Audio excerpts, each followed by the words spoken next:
آگے اس سورہ بنی اسرائیل کا سورہ مائدہ کا 12واں جو رکوع ہے، اس رکوع میں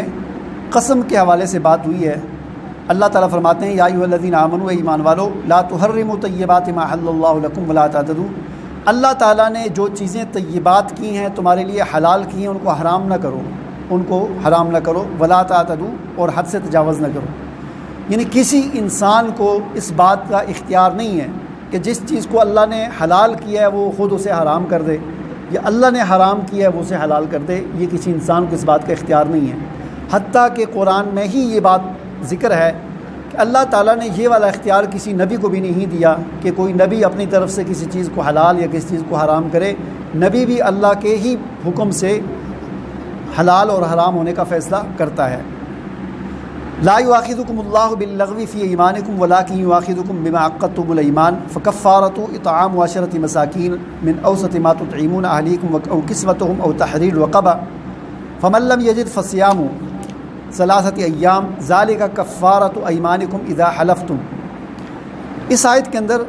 قسم کے حوالے سے اللہ تعالیٰ نے کوئی احکام بیان کیے۔ جو ہم قسم اٹھاتے ہوتے ہیں نا، کوئی بات ہو جاتی ہے ہم کہتے ہیں اللہ کی قسم ایسا ہوگا، تو قسم کی 3 قسمیں ہوتی ہیں۔ ایک ہوتی ہے لغو قسم، فضول قسم جسے ہم کہتے ہیں، یمین لغو، فضول قسم۔ یہ یعنی آدمی کوئی بھول کر قسم اٹھا لے، یا بعض لوگوں کی عادت ہوتی ہے بات بات پر اس کا تکیہ کلام بنا ہوتا ہے، اس کو فضول قسم کہتے ہیں۔ دوسری قسم وہ ہوتی ہے کہ جسے غموس کہا جاتا ہے، یعنی گزرے ہوئے کسی واقعے پر جھوٹی قسم اٹھانا۔ ایک آدمی نے قسم اٹھائی کہ میں نے یہ کام نہیں کیا، یعنی وہ پرانی بات تھی، گزری ہوئی بات تھی، لیکن وہ کام اس نے کیا تھا، جھوٹی قسم اٹھائی، اس کو کہتے ہیں یمین غموس۔ ایسی قسم پر توبہ استغفار کرنی چاہیے، اس کا کوئی کفارہ نہیں ہے، صرف توبہ استغفار کرے اگر اس نے جھوٹی قسم اٹھائی ہے ماضی کے کسی واقعے پر۔ قسم کی تیسری قسم ہوتی ہے کہ آئندہ کے لیے کوئی قسم اٹھائے آدمی کہ میں ایسا کروں گا آئندہ کے لیے، یا ایسا نہیں کروں گا، تو ایسی قسم کو اگر اس نے توڑا تو پھر اس کا کفارہ بھی ادا کرنا پڑے گا، اور اس کا کفارہ یہ ہے کہ 10 مسکینوں کو کھانا کھلائے، درمیانے درجے کا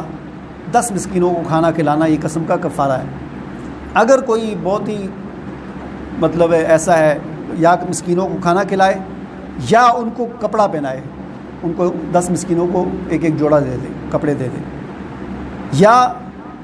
ایک غلام آزاد کرے،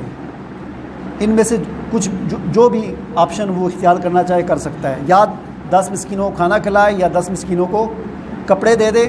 یا ایک غلام آزاد کرے۔ ظاہر ہے غلامی والا سسٹم تو آج کل ختم ہو گیا، وہ تو نہیں ہے، تو 10 مسکینوں کو کھانا کھلانا یا ان کو کپڑے پہنانا۔ لیکن اگر کوئی اس بات کی طاقت نہیں رکھتا کہ وہ 10 مسکینوں کو کھانا کھلائے یا کپڑے دے، تو پھر دوسری آپشن اس کے لیے یہ ہے کہ وہ پھر 3 دن روزے رکھے، مسلسل روزے رکھنے، یہ نہیں کہ ایک دن رکھا پھر وقفہ کر دیا، مسلسل 3 دن روزے رکھنے ہیں۔